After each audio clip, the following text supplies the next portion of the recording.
漫步在街上，林浩便把自己的打算给说了。阿旺，明天我想在周边转转，你要是没时间就不用陪了。2天后我打算回荣城。这么快就走？阿旺面上顿时浮现失落之色，随即又想起什么，赶忙道：我有时间的，要到8月份我才正式上班，而且你们是休渔期回去也没事啊。林浩笑着在他肩头拍了一下。除了打鱼我还有其他事要忙，况且我总不能在你家待到8月份吧？可以的，康定还有很多好吃好玩的。阿旺，咱又不是生离死别，你马上就是公务员了，假期也不少，可以去我那边玩的，我有时间也会再过来的。阿旺轻哦一声，不过马上又道：可是我俩还说要去采松茸的。现在能采了？可以啊，4月底就可以了，现在正是旺季，要不我们明天一早就去。林浩看了眼陈雪，答应明天跟他出去玩的。见他犹豫，阿旺差不多明白了他的心思。没事，这次去的地方不高，嫂子也可以去，但就是要起早，而且挺累的。好啊，那我也去。对了，能看到旱獭吗？听林浩说及旱獭很可爱，他心中不免有些遗憾没有见着。咱运气好，应该是能碰着的。采松茸一采至少要过半个月，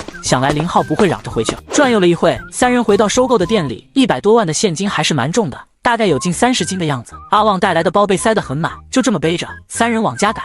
回到家，阿旺直接将包塞给了他，拿着吧，就不要再拿出来了。随即一拍额头，我该陪你去把钱存了的，今天肯定来不及了，明天上午吧。林浩接过背包，手在上边拍了拍。阿旺，叫你阿爸过来。干嘛？你要是说分钱的事，咱兄弟都没得做。阿旺是淳朴又不是笨，所以想提前把他的话头给堵住。咱是朋友，你是我的兄弟，你是想赶我走吗？见阿旺还是不为所动，林浩接着道：阿旺，你知道我的，我不在乎这一点，但如果让我全部拿走了，我的良心是不会安定的。我要是全部把钱给你，你又不会安心，所以咱还是分了。说完，在阿旺的肩头上拍了拍，便不再言语。倒是陈雪补充道：阿旺，听嫂子的，你要是不去叫阿古拉，我去叫。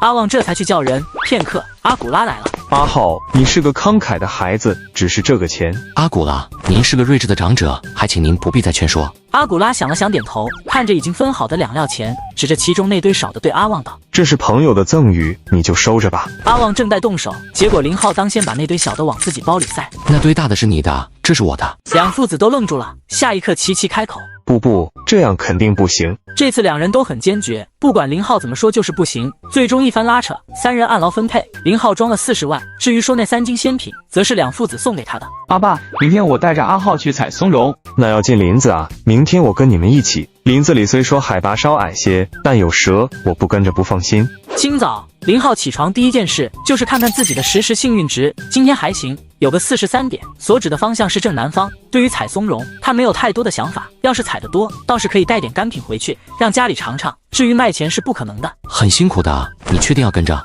没事，我肯定可以。陈雪不想一个人在家，到底还是人生地不熟的。阿浩，我和我阿爸骑一辆，你带嫂子骑一辆吧。阿旺把带的食物和水捆好，指着其中一辆更新的摩托车道：你相机带了吗？带了，在包里。行，那咱出发。今天没啥指标，路上看到风景，我们拍照。陈雪笑着点头，她跨坐在后边，手很自然地抱住林浩的腰，侧着脸贴在他的背上。好啦，走吧。康定城真的不大，骑着摩托车不到半小时就穿过了城区，来到山边，风景真的是没话说，山底下都会有木屋。阿旺把车子停在木屋旁边，林浩一直很好奇，怎么阿旺就不怕摩托车被偷？倒是阿古拉给他解释起来，我们藏人最看不起的就是小偷，或许打架抢的都有，但小偷还真的不多。别说2辆车，家里的上千头牦牛放在山上也是散养的，很容易牵走，但1年下来，除了病死的，并没有多少的损耗。好吗？民心质朴，路不拾遗呗。走了一段，这里的山明显要更缓一些，而且郁郁葱葱的，树木较多，白杨、云杉，连杜鹃树都能长到3米来高。阿浩，给你。阿旺从一根倒掉的死木上边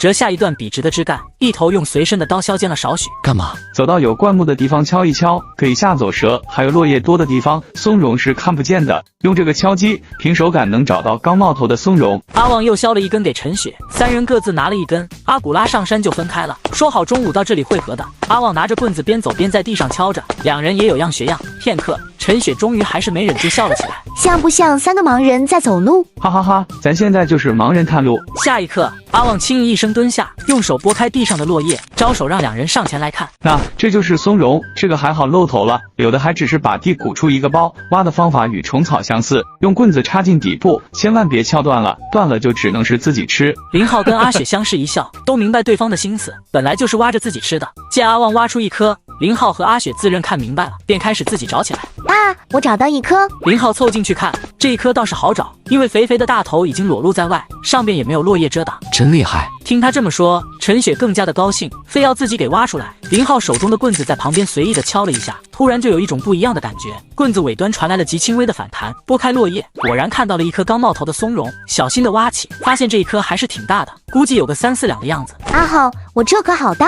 林浩看着阿雪挖起的第2颗，长度有近20公分，骨朵的部位比婴儿拳头还要大1圈，嘿嘿直笑。你笑什么？没我的大。林浩理所当然的说道。陈雪似乎一下子反应了过来，红着脸瞪了他一眼，一点正形都没有。林浩无辜的拿出自己背篓里的一颗递到他面前，你比比，就是没我的大，怎么就没正形了？哼，你刚刚说的肯定不是这个意思。那是什么意思啊？陈雪直接伸手在他的腰间轻掐了一下，看了一眼旁边的阿旺，示意有外人在呢。以形补形，我感觉可以多吃点。还说？林浩笑了笑，也不再玩笑。一会的功夫，林浩就挖到了5、6颗，陈雪也挖到了3颗，似乎是收获不错，两人也没觉得枯燥。相反，阿雪的兴致还是蛮高的，颇有一种参与寻宝的刺激感。阿浩，嫂子，咱到中间休息一会吧，我阿爸也在那边。3人一起，也没有往下走多远，便碰到了阿古拉。见到3人，阿古拉咧嘴笑道：“今年松茸的行情好，有点可惜，发现晚了。阿爸，你就别想着来采了，一个人进山谁都不放心。”坐下休息，4人开始分享着上午的收入。阿古拉的收入最好，挖了有30多颗，小的1两多，大的足有半斤了，大概有个10斤的样子。林浩他们3人加一起，也有个15斤朝上，等于说一上午4人就挖了20多斤。阿古拉，现在松茸的行情好吗？还不错，鲜品的话1斤能卖到18块左右，如果是干品大概过了200块。当然还得看品质，咱采的都是精品，价格兴许能高些。松茸鲜干之间悬殊这么大，是因为10斤鲜品才能出1斤干品，水分损耗很大的。约定了6点在这里集合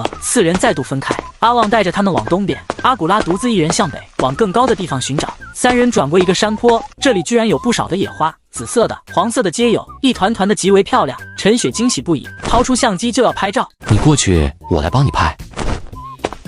阿旺，这是什么花？你认识吗？拍了2张照之后，陈雪问道：“紫色的是翠雀，黄色的是赤袍花，那种长得像球一样的好像叫川须段。”哟，你还真认识啊？开玩笑，这是康定，这里是阿旺的家乡。好吧，又给这小子装到了。3人说说笑笑，倒也没有把全部的精力放在挖松茸上。阿浩，这些松茸别卖了，到时我让我阿爸晒干，我给你寄过去吧。行啊，那我可就不客气了。不过今晚咱还是弄点尝尝，我还没吃过新鲜的松茸呢。这个简单，等下了山，我打电话让我阿妈先杀只鸡。2人正商量着松茸该怎么吃口感最好，另一边陈雪已经拉开了一点距离。林浩发现之后，又回到了自己老婆身边。刚到近前，就见陈雪手里拿着一颗极大的松茸，炫耀起来。看看，这颗是状元。话刚说完，就见他脚下踩的一块小石头开始往下滑，啪呀的一声，身子也跟着不稳起来。林浩大惊，快速的拉住了阿雪的胳膊，但他们是在山坡，他的双脚本就踩不实，千钧一发之际，他就有了决断，利用反向之力把阿雪给扶正了。阿浩！陈雪见他滚了下去，一下子吓懵了，片刻反应过来，大叫一声就不管不顾的也要跟着下去。好在阿旺赶了过来，一把拉住了他。嫂子，别急。阿旺的声音中也带着惧意，赶山最怕的一是毒蛇，二就是站不稳滑落了。阿旺扯开嗓子，呕呼的连叫了几声，希望自己的阿爸离得不远能听见，接着便开始小心的往坡下走。嫂子，你别急，跟在我身后慢一点。阿旺，阿浩不会。陈雪的声音已带着哭音，随即又念叨道：“我不该跟来的，都是因为我，不然阿浩不会有事的。放心吧，这里还不算太陡，阿浩不会有事的。”阿旺安慰的话有点虚，实在是心里也没底啊。林浩的身体在往下滚，但意识还算是清醒的。他已经感受到身上传来的痛楚，有石头硌到的，也有旁边的树枝划中身体的。不知过了多长时间，他再度醒来，迷糊间看了眼周围，估计已经是滚到了山脚的位置。感受到头部的不适，他下意识地伸手去摸，居然摸到了如同鹌鹑蛋大小的包，而且还不止一个，都快撞成释迦摩尼了。喃喃地吐槽一声，耳边突然听到嘶嘶的声音，机械般的低头，结果就看到脚边居然有一窝的蛇，而且有2条还缠在了他的腿上。蛇并不大，全身黄黑灰交杂的花纹，比成人的拇指稍粗，昂着3角头，看一眼就头皮发麻。这下真要玩完了。他喃喃了一句，使出浑身的力气移动了一下，只是一下，蛇好像才意识到自己边上的是活物，身体盘起，随即猛地咬向他的小腿部。卧槽，太疼了！真被咬了，似乎之前的紧张也一下子消失，连滚带逃的拉远距离，折腾了半天，发现还有一条认死理的咬着他的小腿不松口，强忍着恶心和恐惧，他快速出手抓住蛇尾猛地一甩，不小心头又磕到了地上，也因为这一磕，居然把系统的面板给磕了出来。他正想着操控关闭，结果下一刻居然弹出了一个对话框。本系统为被动型系统，但同样是围绕着宿主的需求而诞生。检测到宿主有生命危险，系统将被迫升级。考虑这次的升级原因，可能会对宿主的生理和机理上有所改变。具体情况，请宿主在升级后自行查验。林浩一怔，机理是啥玩意？又是一阵的眩晕感袭来，再度失去了意识。林浩再度醒来时，猛地窜起，愣了片刻，他又原地跳了跳，啥情况？记得好像受了伤，很疼的。摸了摸头上隆起的几个包也奇迹的消失，卷起裤腿，被蛇咬过的咬痕也消失了。想起昏迷之前系统的弹框，难道这就是所谓的机理改变？打开系统又看了一眼，发现依旧没什么变化。吓死了！这个破系统说的那么夸张，也就是治好了自己身上的伤而已。毕竟要是没有系统，被那破蛇咬了那么多口，估计早就去阎王那选择新的穿越地了。不行，自己得去找阿旺他们，不然大伙得急坏了。顺着坡往上爬，下一刻眼前突然浮现了一行字：红景天，景天属多年生草本植物，中草药佳品之一，主治补气清肺、益智养心、收涩止血、散瘀消肿。宿主食后可增加身体的力量。林浩又懵了，下意识地看向左手刚好抓住的一株草，下半部分为绿色肥厚的叶子，有点像盆景中的多肉，头上则顶着红色的花朵。说花朵也不合适，也像是叶子，看不到明显的花蕊形状。难道系统说的是这个？他大喜过望，系统还真的升级了。以前是要打开面板才能探索的识别，而现在只要是有价值的东西，会自动浮现在眼前予以提醒，这个可就太好了。兴奋片刻，他的注意力又放在了最后半句话后，事后可以增加身体的力量。这是什么意思啊？难道是要自己就这样拔了吃？这又是系统的新功能？破系统升级完又不给发本说明书，什么都得老子自己的琢磨。不管了，直接上手拔了起来，看了眼带着泥土的根茎部位，想了想，直接把叶子带上边较软的茎秆部分，在手上窝了窝，一点点的塞进嘴里。系统，你个锤子，说好的增加力量呢？打开系统看了眼，依旧还是那呆板的界面，也并没有弹框说明。逗我玩呢，你个破系统！正想多骂两句，上边传来了阿旺的呐喊声：阿浩，我在这。林浩把之前的想法抛之脑后，赶忙往上跑，上边阿旺惊喜的声音传来：在下边，听声音好像没事。两边人相距，阿旺一把将他抱住。天啊，你可吓死我了！林浩感受到了他的关心和喜悦，也稍用力的拥抱了一下他。阿浩，松手，你想累死我啊！林浩一正松开手，自己也没用啥力啊，此刻就见阿旺大口的呼着气。你哪这么大的力气？以前怎么没发现？林浩似乎明白了。阿浩，你没事吧？阿雪见两人分开，也是3两步的来到近前，本想扑进他怀里，又怕他身上有伤，看着眼都肿成包子，脸上还挂着泪珠的阿雪，林浩笑着伸手在他的头上轻轻的抚了一下。不哭了，我这不好着了吗？你想改嫁是不可能了。陈雪没好气的在他身上捶了一下，下一刻直接抱住他，再度哇哇大哭起来。阿旺又对着山上大喊了起来。没一会，阿古拉也走到了近前。没事吧？有没有受伤？谢谢您的关心，阿古拉，我好着呢。没事就好，没事就好。阿古拉念叨了好几声，这才对着3人道：也快到时间了，咱就从这下山吧，不用再踩了。林浩接过阿旺手里抱着的背篓背起，4人开始往下走。身上疼吗？陈雪双手紧紧挽着他的一只胳膊，似乎是怕一松手人就跑了。真没事。阿浩，回去还是脱掉衣服检查一下，看看到底有没有伤。很幸运了，从那么高滚到这里，居然没有伤到，活佛保佑。没走几步，阿旺看到地上一株植物，兴奋地喊了一声：哟，红景天！随即放下背篓，就打算把它给拔出来。林浩看阿旺面色涨红，好像是使出了吃奶的力气，而自己明明很容易就拔出来了呀。可惜没带铲子。林浩上前稍一用力，就将这一株连根拔起了。这一刻他才彻底相信系统没有骗他，这一次的升级很可能就是在强化他这个宿主的身体，强化到一个新的等级，接着通过食补的方式会再度增加和强化。阿浩，这怎么拔出来的？阿旺眼珠子都快凸出来了，自己使出全力也没拔出，而林浩好像很轻松的样子。这一株已经被你拔松动了，所以很容易。还是我更厉害？对，你肯定更厉害。快点下山吧，我不想再在这里待。来到山下，骑上摩托车，林浩还是下意识的一拧油门，下一刻摩托车猛地窜起，吓得陈雪大叫了一声：没事没事，您猛了。林浩善然，身体力量的增加让他一时之间很不适应。随着慢慢开车，他渐渐的才对力道有了一个清醒的认知。阿旺先将松茸切成片，切的过程中还扔了一片进嘴里细细的嚼着。这个也能生吃？哈哈，你们海边的鱼可以刺身，我们山上的松茸也是可以的，尝尝，很不错。林浩拿了一片放嘴里，下一刻双眼就亮了，脆脆的，鲜甜之中又带着丝丝的回甘，真的是唇齿留香。随即双眼再度浮现一行字：松口蘑，口蘑属真菌，有强身、健胃、止痛等药效，可适当增加宿主力量。看到这些，他笑得更开心了。这味道可比那个红景天好太多了。阿雪，你也尝尝，味道挺好的。他拿起一片喂到了陈雪的嘴里，他轻轻一嚼，下一刻快速点头道：好吃。别急，等一下煎出来更香。将松茸片好，阿旺先搬出一个小炉子，在炉上边架上一块铁板，再拿出一小罐子牛油，用勺子盛了一点放在铁板上，等到油融化开始滋滋作响时，便将松茸片铺上去，一片煎得微微发黄后，赶紧换另一面，两面煎好，他便盛到旁边的盘子里。尝尝，刚煎出来的最香，旁边有细盐，自己撒一点。林浩拿筷子夹了一块放进了嘴里，果然鲜甜和脆爽的口感保留，而菌菇的特有香味越发浓郁，再加上牛油的香味，简直了。阿旺，我看阿古拉为什么挑全开散的煲汤，而这种没开散却又来煎？全开散煎着吃偏老，口感不够脆，但煲汤就会更香，比家里的红菇好吃。再过几年你看看，这种好的松茸价格也会蹭蹭的涨。原本说是5月13日就要走的，但在阿旺的极力挽留之下，待到了15日。林浩吃过了早餐后就要离开了，他双手合十，对着阿古拉夫妻俩人行了个礼。阿古拉、阿内，我诚挚的邀请你们有时间去我的家乡玩，这是朋友之间的相邀，还请你们不要推辞。阿内说不好普通话，只是笑了笑。阿古拉上前2步，手搭在了他的头上。会的，朋友的热情，阿古拉是不能辜负的。孩子，佛祖会保佑你们一路上顺顺利利的。时间也不早了，阿旺将两人送到车站。要不我还是送到荣城吧。不用了，以后假期记得去玩，等我的大船回来，可以带你去深海下网，很过瘾的。阿旺双眼浮现向往，随即咧嘴一笑，重重的点头。我肯定会去的。再次拥抱之后，直到车子启动，阿旺这才挥手离开。林浩两人还要在荣城玩几天，至于阿古拉准备的一些土产，还有虫草和松茸，让阿旺走物流寄过去。接下来几天，两人放下一切，非常纯粹的游玩。先跑了一趟九寨沟，大海的奇景很多，但到了九寨沟之后才发现，那种美是可以洗涤心灵的。接着两人又去了峨眉山，看了乐山大佛，最后一天还去了荣城的大熊猫基地。21日，两人登上了回省城的飞机。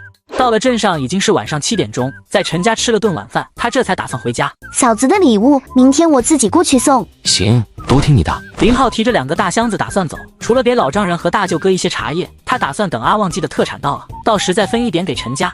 第二天，林浩陪着老爹一起巡视了一下养殖公司的情况。经过2个月的生长，鸡雏已经变成了可以短暂飞翔的鸡仔，公鸡已经抽出鲜艳的羽毛，连鸡冠也渐渐有了形状。爹，还有2个月，小公鸡就该打鸣了吧？林安国没回复，倒是一边的老邢笑呵呵的道：“快的话1个月就行，你一直嚷着要吃小公鸡，7月头就行了。”老邢还习惯不？充实着呢，比以前看村部腰那些，但我的精神头更好。你看，老邢说着掐了一下自己的腰都瘦了1圈。哟，你这是说我苛待你啊？两人皆是哈哈大笑。林安国走到了另一边，两人的谈话就更放松了些。今晚早点收工，我下午会去把老刘接回来，晚上咱聚个餐。好，听你的。离开养鸡的后山，两人又去看了种茶树的山。茶树现在的负责人是柱子老爹，也是夏蓉的亲叔叔，是个很机灵的老人，一张嘴特别会讲。阿浩，这可都是我细心呵护的，想到等长起来后用来喂养，我的心受不了。虽是这么说，但面上可是一直带着笑。夏叔，那到时的羊肉你吃不？那不能少，我还真好奇，这茶树叶喂出的羊肉是啥味？行，到时第一只出栏的，咱俩一起吃。中午时分，林浩离开后山，饭后他又去了养鸭子的滩涂。这里的负责人是阿晨的父亲，阿晨的性子倒是和他老子一脉相承，所以他老子也比较嫩，说话很硬，偶尔冒出的一句话能把人肺管子戳穿。阿浩，鸭子吃的比人都好，你到时肯定亏本。赵叔，亏不亏本这事你就别操心了，你干好自己的事，吃好睡好，等到出栏后分红就行。阿晨老爹长叹了一口气，摇了摇头，这一天天投入的海鲜都是钱，我咋能睡好觉？哈哈哈，我投入的海鲜可是你儿子的养殖基地养出来的，咱也算是自给自足。出了滩涂，林安国背着手笑道：“还行，找的几个人都还算贴心，能为主家着想。什么年代了，还主家长工的？爹，这话以后咱可不能说。”见老子没有反驳，说明是听进去了。林浩岔开话题说起另外一件事：“爹，围着咱的这些人公论很多呀，而且也都算知根知底，不是乱来的人。”根子、强子他们也都打着光棍，才40多岁，可惜了。他们现在有稳定的收入，只要跟咱干2年，村里我肯定给他们起一间上下2层的房子。要不你跟老太太商量一下，帮他们张罗张罗。林安国狐疑的扭头看了他一眼，见他说的认真，这才回复道：“行，我跟老太太说说。要不你也再续一个。屁股痒想找揍你就直说，老子打你不用挑日子和地方。林浩果断闭嘴，老爹这话可不是说着玩玩，现在是真养成了动手的毛病。岛上的还看吗？去看看吧，接下来我可能又没时间了。林安国打了个电话给老罗，然后两人便在码头等着。没一会，老罗拎着摇把走了过来。现在过去。罗叔，今天没去运货。你爹一早说你要用船，我这不一直等着呢。林浩给两个老的各打了一支烟，船只启动，他站在老罗旁边。我去荣城带了点茶叶，等明天上午给你送点。先说好没带多少，只能给你半斤。行，半斤就不少了。都没有客气的意思，聊得相当自在。阿四哥他们在忙啥呢？阿四跟柱子结伴，还有跟阿茂结伴，排班出去放吊绳，没排到的时间就在养殖基地里忙活，一天天也不缺事。延绳钓收入咋样？林浩昨晚跟陈东没聊到这一块，可能也是看他刚回来，陈东也没提算账的事。挺好的，搞得我都想做几筐钩子了。阿四跟柱子出去的一天分了1170块，还有跟着阿茂更好，一天分了1865。林浩默算了一下，1170块一天的话，等于出去一趟收入了5000以上，毕竟还要刨除饵料、油费之类的，已经相当不错了。回到家，父子俩又针对水产养殖这块商量了许久。专家团的人说了，龙虾岛附近的水域不错，你可要想好了，水产养殖一旦开展，可就收不了手，而且前期的投入可比那些鸡鸭要大多了。爹，咱不是之前就商量好的吗？按照商量的来就行。水产养殖最大的投入便是前期的网箱，毕竟要在广银无遮无拦的大海上划定区域，肯定不是一件易事。